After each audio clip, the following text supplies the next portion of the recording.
Hello. Today General Hospital will reveal certainly. Here's a longer and more detailed fictional narrative in English. Based on your original Vietnamese article about the leaked deaths in General Hospital, especially Monica Quartermain's. As requested, it is written in continuous prose, without dialogue or headings. And expands the emotional, psychological, and narrative consequences of Monica's death and the 3 others alluded to in the leak.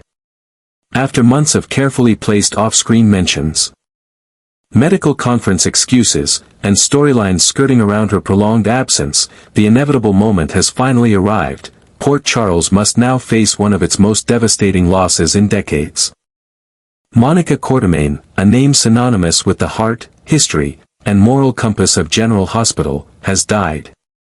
For viewers, the confirmation of her passing feels both shocking and expected.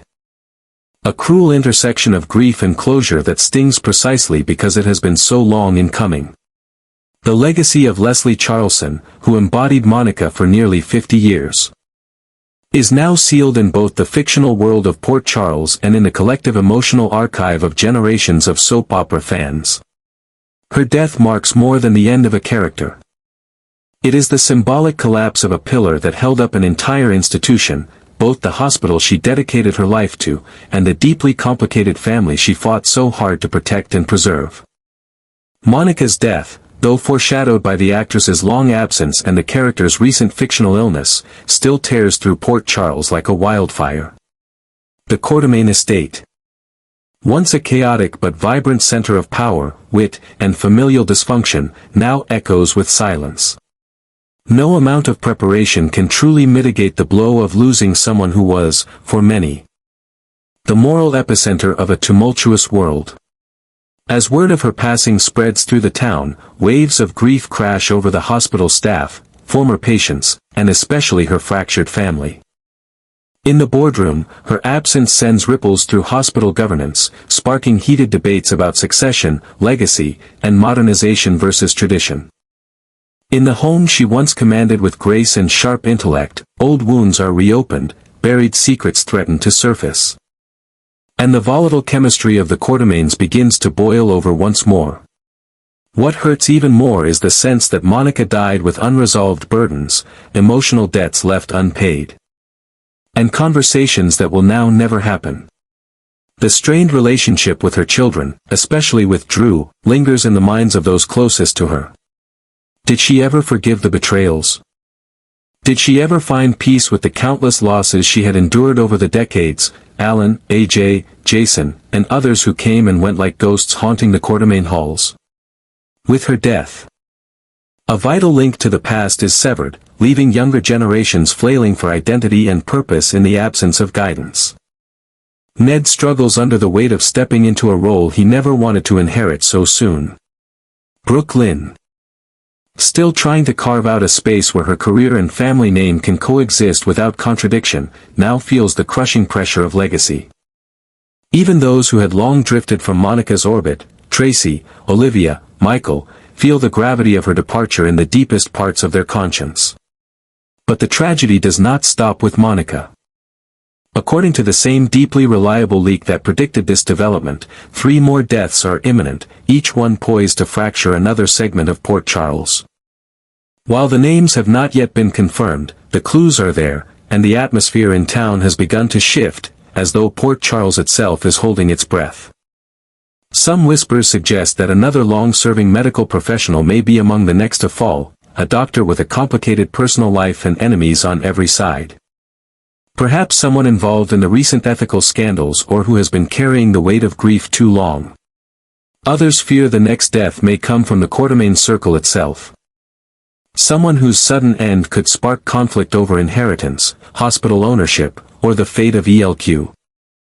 And then there are rumors of a younger death, an innocent caught in the crossfire of schemes too large and ruthless to fully comprehend. The death of someone too young, too vital. The emotional fallout from these upcoming tragedies is certain to alter the course of their lives forever.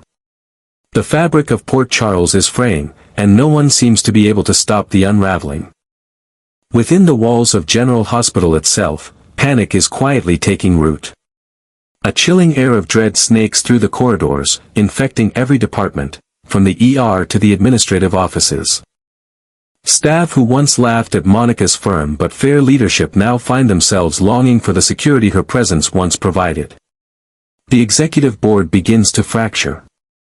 Each with different visions of what the hospital should become, some driven by ego, others by fear, and a few by genuine hope to honor Monica's principles. But with the body count rising, it becomes increasingly clear that something far more sinister may be at play. Are these truly random deaths, a tragic convergence of fate, or is there an underlying current tying them all together? Some begin to ask whether Monica's death was natural at all. As investigators quietly review her recent medical records, inconsistencies appear. Did someone accelerate her condition? Was there a medication change? A falsified test result? If Monica was silenced to protect a secret, what could possibly have been so dangerous? More importantly, who benefits from her absence? Old enemies are known to bide their time in Port Charles, waiting for chaos to create opportunity. Whether the next death will be another painful accident or a deliberate murder remains uncertain, but what is clear is that the blood toll is not yet complete. Monica's funeral, set to be a grand farewell, may instead serve as the backdrop to confrontation, revelation, and even more heartbreak. Already, unexpected guests are rumored to be arriving. Some come to grieve. Others come to claim. And at least one arrives with unfinished business and a vendetta still burning. In the weeks following Monica's death, Port Charles will transform.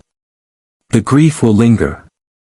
But so too will the questions, the fear, and the consequences. Monica's memory will hover over every decision made, every surgery performed, every hospital vote cast.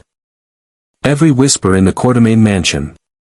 Her portrait will remain in the family home, but the unity she once enforced will dissolve as self-interest creeps into the power vacuum.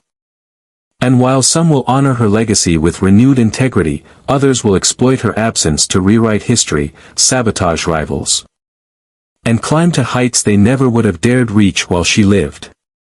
Ultimately, Monica Quartermaine's death is not the end of a story.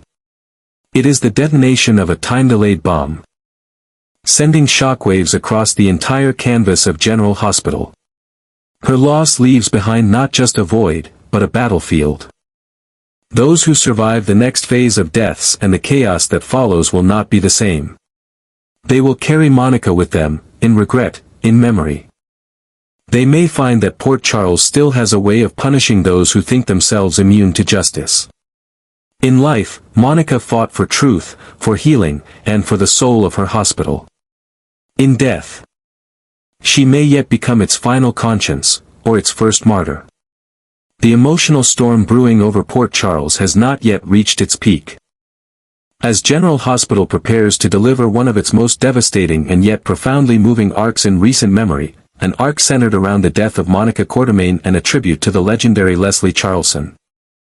But what makes this storyline even more compelling is the careful orchestration behind the scenes by executive producer Frank Valentini, whose deliberate pacing and strategic casting decisions suggest that the upcoming episodes are part of a larger, multi-layered narrative meant not only to honor the past but to reshape the future of General Hospital. While the loss of Monica is undeniably heartbreaking, Valentini is reportedly determined to ensure that her final moments on screen resonate beyond simple nostalgia. He intends for them to reverberate through every corner of the show's emotional and dramatic landscape. Valentini appears focused on settling some major transitional elements. One of the most significant is ensuring that Rory Gibson, recently recast as Michael Corinthos. Valentini is smoothing the path for the deeper, more emotionally volatile storylines that will follow. Michael is expected to play a key role in the aftermath of Monica's passing. And it's critical that viewers believe in his authenticity by the time that storyline reaches its crescendo. At the same time, Valentini is reintroducing characters that hold deep emotional resonance with the audience, chief among them being Kelly Thibault, whose return has already sparked speculation and excitement. Though the show has not officially confirmed whether she is reprising her role as Britt Westbourne or stepping into a new character altogether. It opens the door for emotionally rich storylines involving Jason, Liesel, and possibly the resurrection of unresolved romantic and familial arcs. Her reappearance would provide a powerful emotional counterweight to the grief that will inevitably surround Monica's death, reminding viewers that life in Port Charles is a constant cycle of loss and rebirth. But perhaps the most thrilling, and mysterious, development in this upcoming arc is the rumored involvement of Erika Slezak, a character never before seen on screen but long hinted at in Quartermaine family lore. The introduction of such a figure during Monica's exit would not only deepen the emotional impact of her death but also enrich the show's mythology by revealing secrets that could shift the entire Quartermaine dynamic. Imagine the narrative possibilities. Erika Slezak's character arrives in Port Charles as Monica's terminal condition worsens, bringing with her a cascade of revelations from the past. Perhaps she and Monica had been estranged for decades due to a long-buried family betrayal, or perhaps she had been presumed dead, only to resurface in time to say goodbye. Their reconciliation could provide some of the most emotionally raw material the show has seen in years, allowing viewers to witness Monica not just as a mother, Dr. Slezak's presence wouldn't need to end with Monica's funeral. As the new custodian of certain family secrets or as the inheritor of Monica's medical or philanthropic legacy, her character could remain in Port Charles for a limited run, influencing decisions at General Hospital, disrupting Quartermaine power structures, or even serving as a surrogate voice of wisdom for characters like Brooke Lynn, Ned, or Michael. With her regal presence and formidable acting prowess, Slezak could be precisely the force needed to guide the Quartermaines through their grief, or to fracture them further, depending on how the writers wish to play her character's motivations. This slow build toward Monica's death, rather than rushing into a dramatic cliffhanger, allows the show to earn every emotional beat. Even the hospital itself, once a background setting, has begun to feel more alive in recent episodes, as though preparing to mourn one of its most essential architects. The staff are on edge. The tension that builds in silence is longer than usual. And when the moment finally arrives, when Monica passes, whether peacefully in her sleep or surrounded by family, the aftermath is expected to be sweeping and transformative. Her funeral may be a sprawling event, featuring guest appearances by former cast members, tearful tributes, and perhaps even a video message from Monica herself, filmed in secret before her death. But the real drama will unfold in the weeks after, as her will is read, secrets are exposed, and tensions ignite. If Erika Slezak's character plays even a small role in these revelations, the emotional stakes will multiply. Through all of this, one thing remains clear: Frank Valentini and the writers of General Hospital are not simply scripting the end of a beloved character. They are crafting a narrative arc that serves as both tribute and transformation, honoring Leslie Charleson's 5 decades of service while catapulting the show into a new era. Monica's final storyline, elevated by returns like Britt and possibly the debut of Monica's sister played by Slezak, promises to be one of the most emotionally resonant and narratively rich arcs in recent GH history. So fans, prepare yourselves. Bring the tissues, yes, but also prepare your hearts for the shift. Monica Quartermaine's final act will not just be a goodbye. It will be a reckoning, a remembrance, and, through characters old and new, a rebirth. And as Erika Slezak steps into the world of Port Charles, she may carry with her not only the sorrow of the past, but the promise of stories yet to be told. The coming months on General Hospital promise to usher in one of the most emotionally intense and narratively complex arcs in the show's recent history, a cascade of tragedy that will strike at the V.E. core of Port Charles, ripping through legacy families, unearthing long-buried secrets, and altering the trajectory of beloved characters forever. The impact of her passing is poised to collide dramatically with the ever-complicated Cassadine legacy, reshaping Laura's world and potentially awakening a sleeping beast within her fractured family tree. Denise Alexander, who originated the role of Leslie Weber in 1965, passed away earlier this year on March 5. While she hadn't appeared on screen since 2021, her presence lingered in the show's DNA through Laura Spencer's memories and mentions. Now, As the writers prepare to acknowledge both the actress's passing and her character's place in Port Charles history, Leslie's death will serve not only as a touching tribute but also as a catalyst for chaos. The funeral, likely to be a gathering of old and estranged allies alike, is rumored to be the backdrop for a dramatic Cassadine resurgence, particularly through the return of Nicholas Cassadine, currently incarcerated. Nicholas remains a dormant force whose reintroduction at his grandmother's funeral could ignite dormant tensions and unresolved storylines. Whether portrayed by Adam Huss, Marcus Coloma, or a new actor, his presence will carry emotional weight not only for Laura but also for those still reeling from his betrayals. His return may reopen old wounds between him and Ava, trigger suspicion from Anna and Dante, and pose a threat to Spencer's legacy, should the young Cassadine be revealed to still be alive. Rumors of Spencer's resurrection are circulating with increasing intensity, especially following Trina's recent breakup with Kai. Though actor Nicholas Chavez is busy with outside projects, the storyline potential remains tantalizing. Trina and Spencer, once GH's golden couple, may have unfinished business. A recast Spencer, returning to grieve the grandmother he loved, would be an emotional earthquake for both Trina and Laura. Leslie's death may also shatter Laura's sense of stability just as she seeks to unify the fractured pieces of her family. As mayor, mother, and moral pillar, Laura has carried Port Charles on her shoulders through political corruption, mob violence, and familial disarray. But nothing can prepare her for losing her mother. If Nicholas uses Leslie's death as a pretext to reclaim his birthright, Laura may find herself caught between her mother's memory and her son's darkness. Simultaneously, General Hospital is about to say goodbye to another high-stakes player, Jack Brennan, currently portrayed by Chris McKenna. Brennan's death, unlike Monica's or Leslie's, won't be peaceful. According to the leak, it will be explosive, both literally and narratively, as it ties directly into the collapsing WSB arc. Brennan, once a figure of stoic command and questionable morality, has increasingly become a wild card in the GH universe. Viewers have watched him grow close to Carly Corinthos Spencer, building a slow-burn romance that has deepened with every whispered promise and lingering glance. Just as their connection seems poised to evolve into something meaningful, Brennan will reportedly meet a violent end. The circumstances of his death remain murky, but theories abound. Was he responsible for planting the bomb that nearly killed Sonny at the penthouse? Was he an informant targeted by the remnants of the WSB? Or was his execution a personal vendetta carried out by Jason Morgan, acting on instincts honed from decades of navigating dangerous liaisons? Carly's grief will be complex. While a part of her will rage against the man responsible for Brennan's death, another part of her, the ruthless Corinthos edge that has never softened, may demand revenge, especially if she believes Brennan's death is tied to Michael's peril.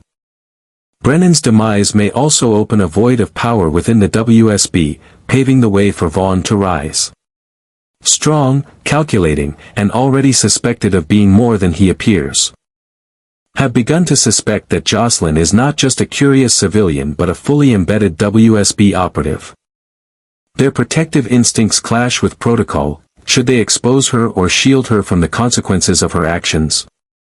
Jocelyn's time in the field may be running out. Not because she lacks competence, but because she now holds information that could collapse multiple intelligence networks. Brennan's death, followed by Vaughn's potential promotion, could be the tipping point that pushes her into the spotlight, or forces her into hiding. And then, there's the fourth death, a tightly guarded secret that has sent shockwaves through the fandom. The leaker, while trusted and often accurate, has withheld the identity of this final casualty. Theories swirl, could it be Sidwell? But what is certain is that this death will be devastating, not just in terms of character loss, but in how it reshapes the narrative. Each death thus far has set the stage for a new chapter. Monica's ends a legacy, Leslie's revives Cassadine drama, Brennan's unravels the WSB arc, and this fourth mystery death may be the one that tears open the next major storyline. The cumulative effect of these four losses will be a tsunami across Port Charles. Relationships will collapse, others will be born out of necessity. And lines between justice and revenge will blur beyond recognition. Laura may become radicalized by grief. Carly could return to her most dangerous form. Anna and Dante might be forced to betray their own morals to contain the fallout. And in the shadows, a new threat may be emerging, one connected not to any single death but to the orchestration of all four. The deeper question may not be who dies next, but who is behind the dying. As the show barrels toward winter, fans should prepare for an unrelenting wave of revelations, farewells, and moral reckonings. Though these deaths are still technically leaks and not confirmed spoilers, the track record of the source is ironclad. If they are right, and all signs point to yes, then Port Charles will never be the same. Monica, Leslie, Brennan, and the unknown fourth will leave behind more than gravestones. They will leave behind chaos, purpose, and the raw, painful kind of transformation that only General Hospital can deliver.